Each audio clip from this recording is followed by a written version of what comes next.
Good morning, Ramily. It is 7:02 a.m., October 6th.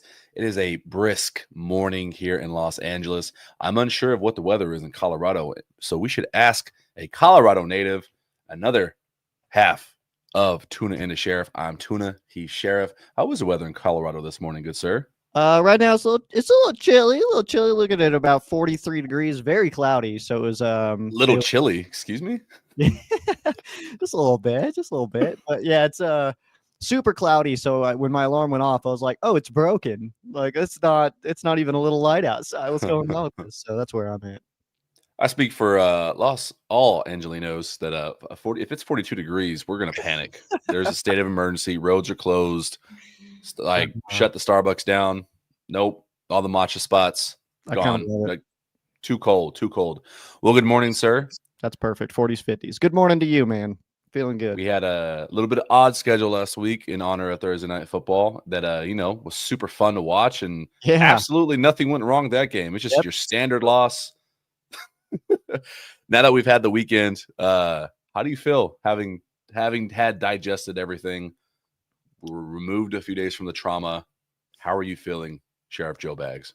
I mean, still a little torn, I suppose. I mean, when you're going against a team that's that beat up, you should absolutely come out on the positive side of it. But I think the Rams' game plan was just rough. I feel like we're good for one of those. I don't know what the hell I was trying to do there. One of those like early season a year, where we have one of those. We're like, what are we doing out here? So that was one of them, man. So many different things to, I guess, pick on as far as how the game went, but overall, just seemed untimely mistakes. Like some of the mistakes that you had in there were like, it was just some of those where you're like, oh, this isn't our day. That's kind of how it felt to me. So unfortunate, man. But I personally am very much it's Ravens, and they got smoked this weekend, so I expect them to come out with some more intensity this week. But obviously, looking back at this last 49ers game, yeah, it just wasn't our day, and that's unfortunate. I stand by it even firmer now that Mac Jones is the best quarterback in San Fran. So I don't know. I hate that in real time. I had to sit there and watch your argument play out. You got to give credit to Shanahan, though, man. Like his ability to operate that offense. Like I could go in there and I'm going to end up going 20 for 30 for like 150 yards and just dink and dunk and have a solid game. Like it's pretty incredible. The game plan, and I've been going to bet. I've taken some heat on social media yesterday. And I'll kind of tie this in with the cornerback situation, more than the defensive game plan, because the offense was able to move the ball in chunks in the air. They eventually said, screw the run. I liked it. Matthew Stafford had almost 400 yards. It was the defensive side, man. Very, very weird that they were doing a bend but don't break against a team that clearly was not going to take shots downfield. Yeah. It was not their game plan whatsoever, not even a threat. And they got bit in the ass for it. And then you combine that with, cornerbacks who are already underperforming, putting them in really bad spots. Like it was a terrible day. I'd rather see everyone's calling, hey, we need a cornerback one to come in. I'd rather see the defensive coordinator put his current cornerbacks in better situations before we bring someone in. Otherwise, it's putting a drunk toddler at the wheel of a nice car. Like it makes no sense. I'm not sure how you feel about that. Yeah, for the entire defensive game plan, it just didn't make sense to me. The lack of blitzing was like, obviously, get after Mac Jones, mix up his rhythm. They don't have any wide receivers anyway, so why the hell aren't we going after him? He had one leg. Honestly, yeah.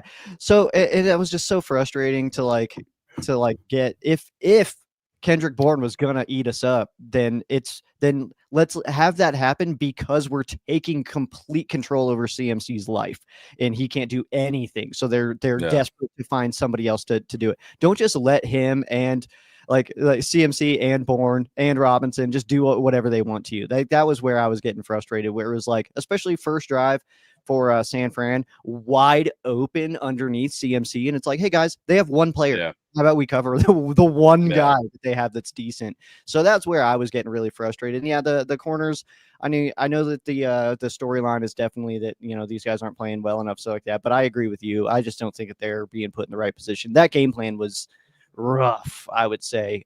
It just didn't make any sense to me. They have 0 players outside of CMC, and we just kind of let him do whatever he wanted. And then by the time we turned that attention, Kendrick Bourne was in rhythm with Mac Jones and just no blitz. I don't know, man. It was frustrating at the least. Kendrick Bourne is the second coming of Jerry Rice, because that was incredible. I tweeted multiple times that game. I was like, the Rams are still not covering Kendrick Bourne. Like, oh, look, Kendrick Bourne again. Is it true that they probably need to bring someone in from the outside? Like, maybe there's added competition, but again, we really haven't seen the cornerbacks be put in a good position. This bend but don't break mentality.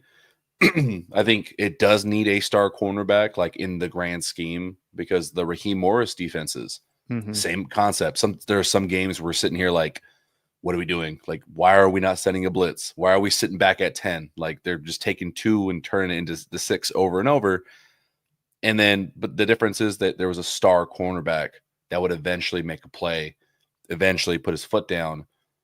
But that was part of the scheme. Right now, they're hoping 4 rushers get there, putting everybody else in a bind. The 4 rushers are not getting there. So if the 4 rushers have a bad day, it makes for a terrible day like that. And it just compounded, man. Compounding issues. Yeah, well, and you got so creative with like third down safety blitzes against Philadelphia and stuff like that, that it's like it just made sense that that's what we would see against a backup quarterback. Even despite my opinions on their quarterback situation, I mean, he is still QB2, you know what I mean? So it just makes sense to go after him.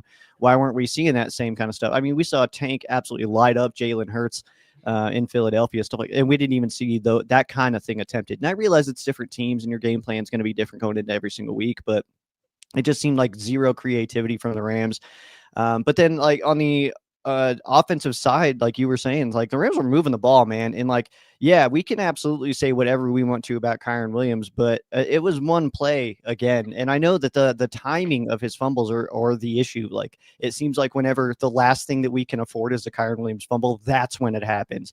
But he still went absolutely off this game. You know what I mean? 2 receiving touchdowns. Without those, we're not in the game in the first place. So I don't know, man. Like, I've still got Kairen's back. I know that a lot of the fans are very anti-Kairen right now, but I mean, he's still such an incredible back, man. And he got punched in the face for that fumble to happen. You know what I mean? Which I think should have been maybe a call, but who am I?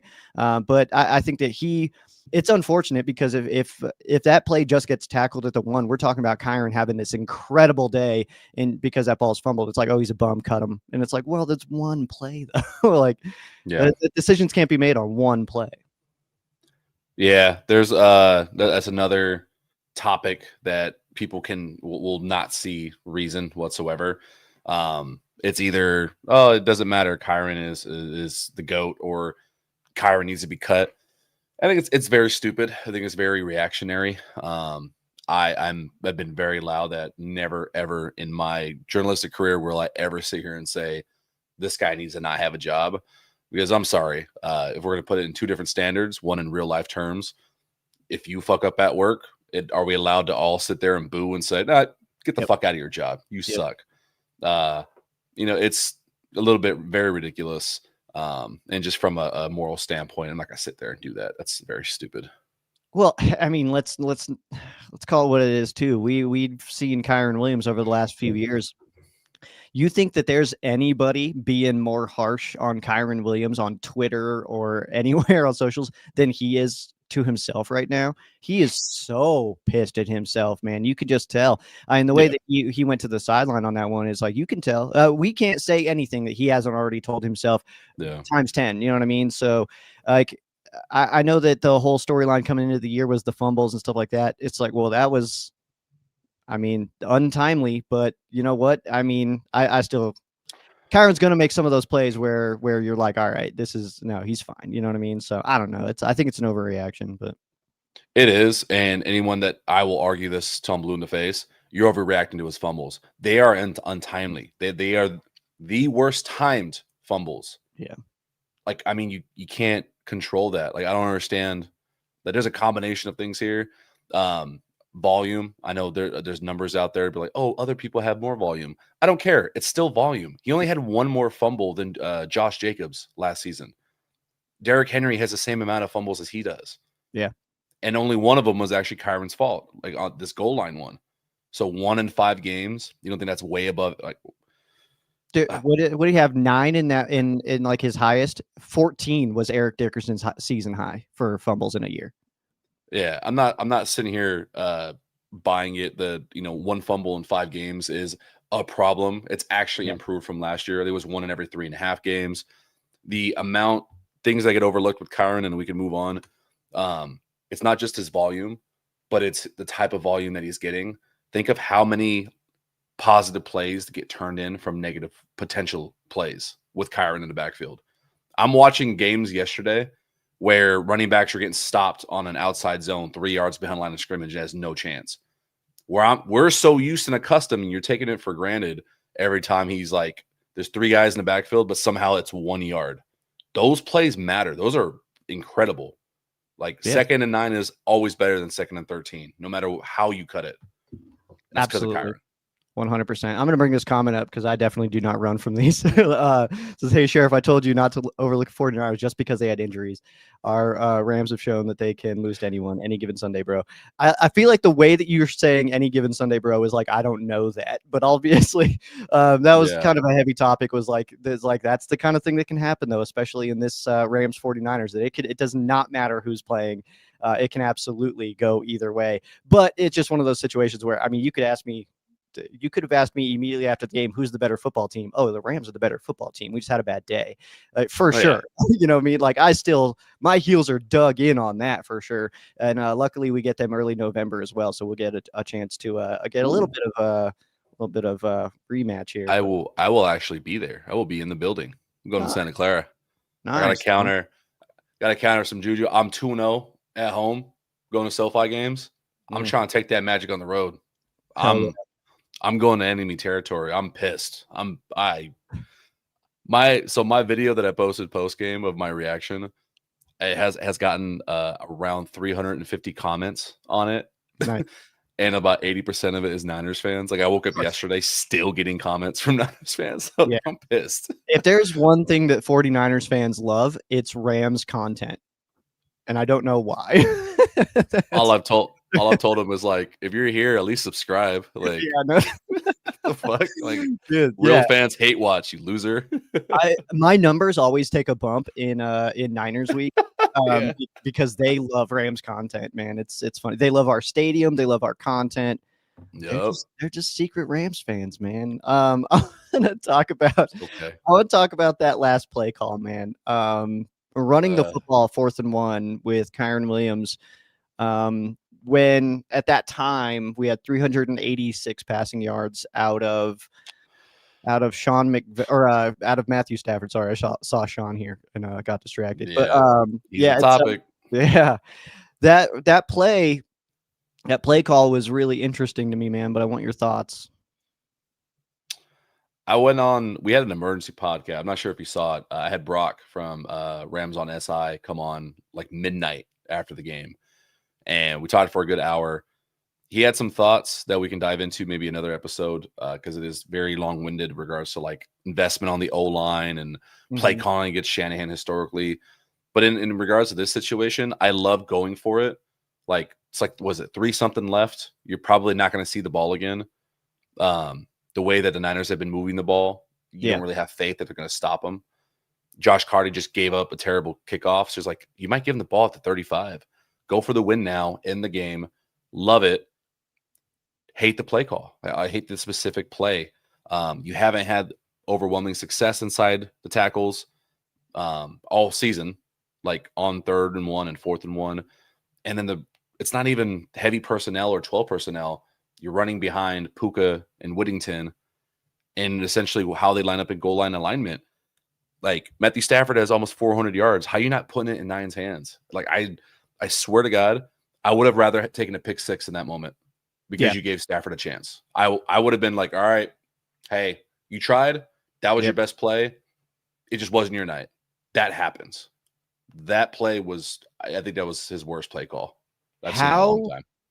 How hard I bashed the Packers for just accepting tie against Dallas makes me stand real firm in the fact that I agree with going for it. All right. Yeah, Absolutely. I agree with going for it.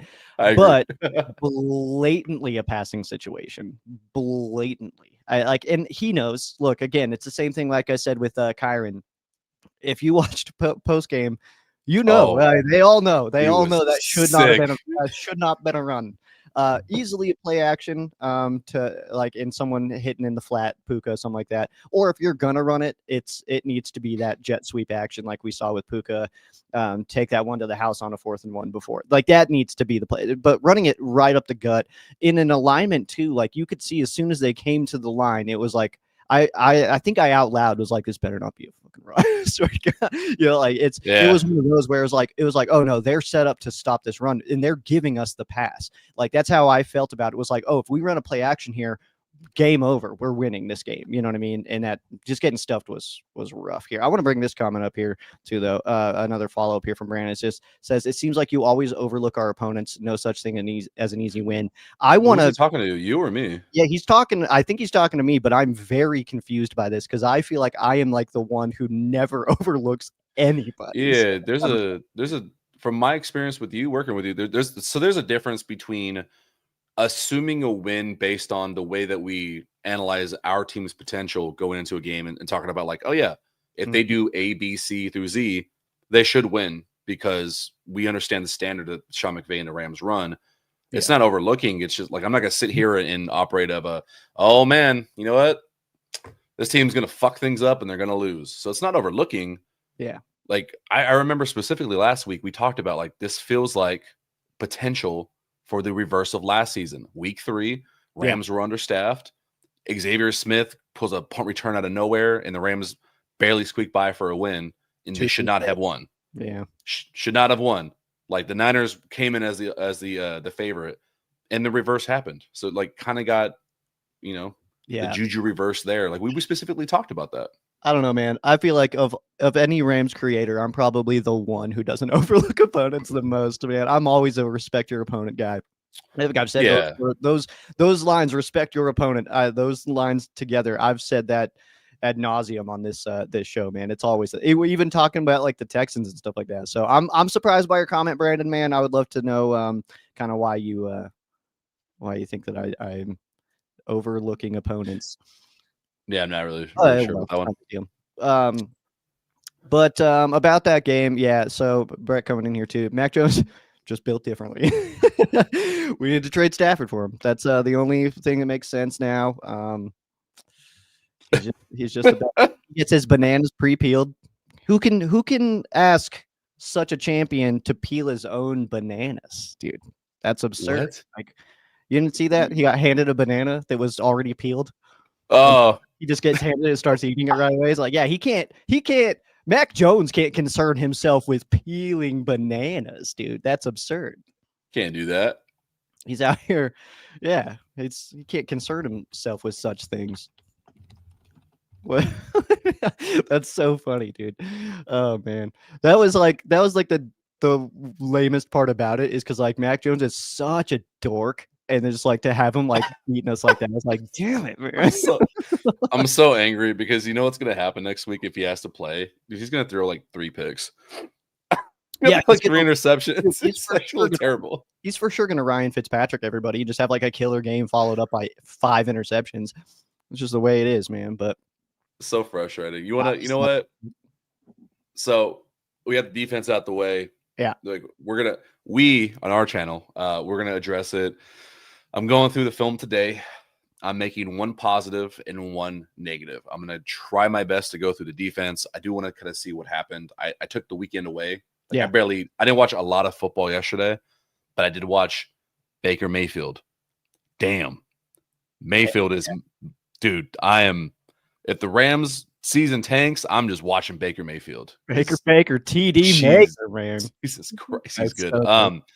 So we covered defense. Our positive film that we're going to do this week, and I want to ask you this. What is the reality that we get to live in the world this season that we have an MVP race between Matthew Stafford and Baker Mayfield? Because I want to show you something. Let's look at these stats. Through 5 weeks, still pending Monday Night Football. Who's that up top in passing yardage? Oh, that would be one Matthew Stafford, the real Matty Ice. The real Matty Ice. How are we doing on touchdown? Who's second in Oh touchdowns? man, look at that. I know that guy. Is that Matthew Stafford I see? That's weird. Why is he so high on all these lists? And only I thought he was old. I thought he was old and washed. Why is he so high on all these lists? and only 2 interceptions. Yeah, what? I mean, 2 really bad interceptions, but still just 2.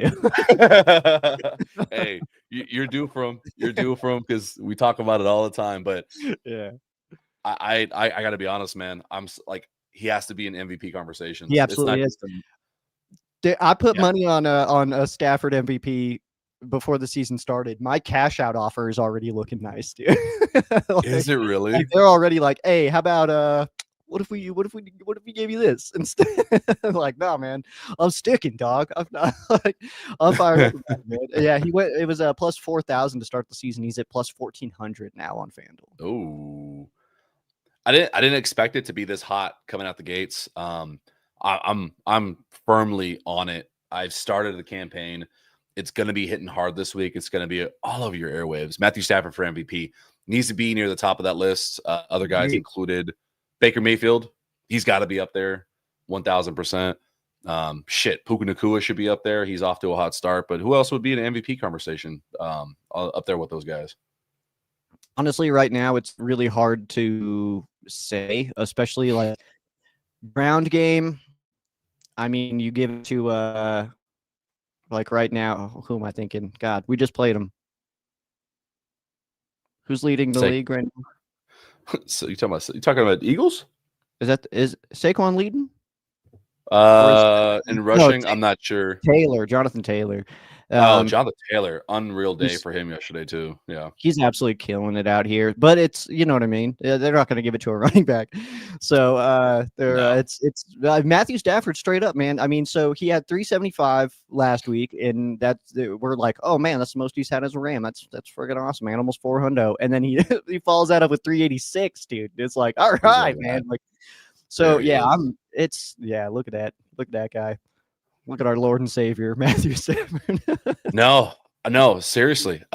He has to be in MVP conversations, man. Yeah, I'm hitting this hard. Numbers are there, and the team is in it. It has 3 wins because of him. He has only, I think, 9 sacks because of him, because pass blocking has not been the greatest. True. But he's smart, makes good decisions, and the way he's completed just the big cojones throws. Mm-hmm. There was 2 throws on that game alone that need to be on like best plays of the year.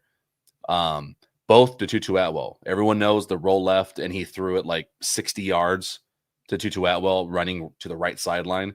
That's an inhuman throw. And he had I counted the yardage.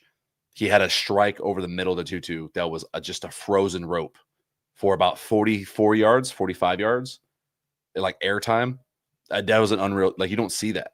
That is stupid. Like it is insane how he's making these throws, man. I mean, we've said it before.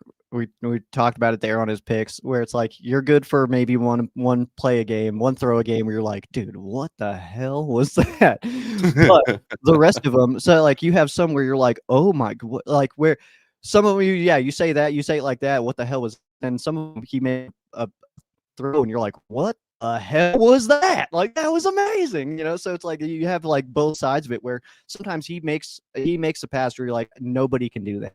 It's like it's, and I mean I say that all the time of like, we'll notice it, all the Matthew Stafford haters that are Rams fans, like, oh, you'll notice once he's gone, you'll notice the things that he was able to do that other human beings just can't. Like we're gonna get worse at the quarterback position when Matthew Stafford decides to leave. Simple as that. It's not subjective. It's objective that he might be operating as the best quarterback in the league right now. You can't, there are Matthew Stafford haters. I ran into one over the weekend, and I'm just like, what game are you watching? They said he looked scared in the pocket. He's missing easy throws. And I'm just like, I'm not really sure what game you're watching, or if you're only closing your eyes and all the good throws. No, it is objective that he is phenomenally, like, playing almost damn near lights out. Only 2 interceptions in 5 games. You look at every quarterback has interceptions. Like, Mhm. No one doesn't throw him. His pocket awareness, his ability to put guys in the right positions, incredible. Like no one throws over the middle like he does either. He's just so confident. Yeah, absolutely. And again, those 2 interceptions, I mean, one of them was that first drive to Zach Bond. That was just one of those where it just kind of the dude sat in the wrong little spot there. And then that other one was that out route, or that one by the left sideline there. And that was another one where it was just like, oh man, gotta get over there, man. But so it's like it's picks that could have easily not been picks. You know what I mean? So yeah, he's absolutely in the conversation for MVP this year. Hopefully he keeps it up, man. Obviously another big test this week. Last 2 AFC matchups for the Rams before the bye week, and I stand by it. I'm not gonna change my opinion just because of how a game went, but I'm not concerned. I'm not worried. I'm not anything until after the bye week. If we're doing this stuff against the Saints, that's when I'm getting a little concerned. But before that, this is our everything before bye week is our preseason. That's how I'm seeing it. So this is where you kind of find your rhythm, and then come back home against New Orleans. That's when you got to get rolling. I agree. I'm not worried. Like you said, last year there was games like this. The year before there was games like this. Hell, 2021 there was games like this. They didn't win a game in November. In 2021. Remember, everyone thought the sky was falling. Yeah. Last year the defense didn't look even remotely good until week 7, week 8. Yeah. Here, at least this season, they've had flashes in a lot of different areas. It's just a pass coverage. I do firmly believe it's more on Shula. It's a scheme thing before it's a player thing. So we're gonna have to be a little bit patient. I think the last thing I want to ask, as we're nearing the end of our episode here, everyone won't shut up about it, but what do we do at DB? So what does it look like moving forward in your opinion with the cornerback situation? And do they bring someone in? Like, what are your thoughts on that? I'll be honest. My brain wants to say that we're not going to make a move and that we're just going to stay with who we got and just kind of roll with it. But I really don't think that that's true. I think that the Rams and the front office will kind of know that, like, hey, Matthew Stafford's coming to the end. Our offense is very much like, we're looking at MVP Stafford, Offensive Player of the Year in Puka, stuff like that. Like, let's not waste this. So I'm starting to feel like the Rams will feel like they're good enough to make a move, because you need to make sure that you address your weaknesses before it's too late. So I do think that the Rams make a trade for corner somewhere near the deadline, probably just around our bye week, to get them kind of acclimated a little bit. But I do think that that's a very real possibility. And I think that there's people available. If you look around the NFL, you look at teams that are kind of like already kind of starting to fall apart a little bit. And I'm looking at like Tennessee. I don't think it's impossible. Rams try to make a phone call, try to pick up a Snead from the Titans. Cleveland. Yeah, absolutely. There's a lot of teams that I think could be bought. You know what I mean? Like with some a pick or two, and just say like, hey, we want that guy. Or I mean, sending some depth. And I don't know. I don't. There's nobody I want to give up, but it's certainly an option. I think it'd be a draft pick, and if they do, it'll be like usually how they always done. Somebody who is near a contract, team wants to get out of, they're a bad team. I do want to warn Rams fans. So you're going to give up a pick. And if you want someone really good, like I know a lot of names like Denzel Ward, Ozzie Newsome, hell, Sauce Gardner, J.C. Horn. Those are not 4th round pick guys. Those are not 5th round pick guys. Yeah. Those are potentially day 1 picks, whether it's this year or this current one or future ones. And if they do that, you're going to have to be patient. You're going to have to eat your words and hold and bite your tongue, because no corner is different. I don't think this defense is just one guy away from, okay, problem solved. There's never going to be passes given up ever again, because Sauce Gardner gave up a terrible touchdown on Sunday that I watched. J.C. Horn looked lost against Darren Waller on a play that gave up a touchdown. Darren Waller was retired 3 weeks ago. Yeah. Denzel Ward gave up he didn't look like he tried on the Vikings game winner. So no corner is perfect. None of us know how to analyze DB. Yes. Just saying. I'm just saying. Yeah. That's just me. Yeah, it's certainly one of those situations. Oh, OJ Atogwe. I don't know if I'm allowed to say anything, so I won't. But there's something cool going on with OJ Atogwe soon. That's all I can say. I think that's probably too much, honestly. Anyway, Excuse me. yeah. Wait, what? So, You got info, bro? sorry, nope. What was that? Can't hear you. Huh? I'm going through it. But yeah, corner. It's one of those. It's very impossible. It's very difficult. But I think that the Rams will be at least taking a peek. And you're right. I think it will be a first round pick that it could potentially be sent off. We have two. So I think if right now I would feel more comfortable sending off ours than Atlanta's. I think Atlanta's will be sitting nicer come draft time, but yeah, we'll see.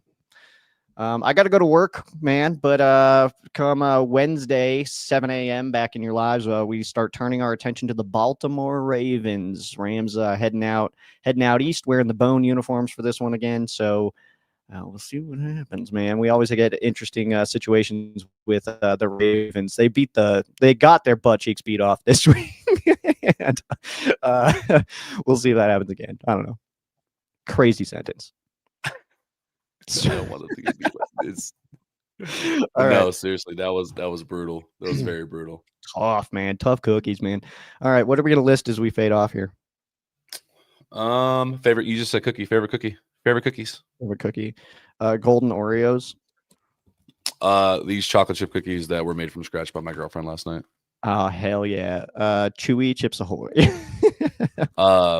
Left out in the air, dried out versions of these cookies that my girlfriend made last night. Dude, a stale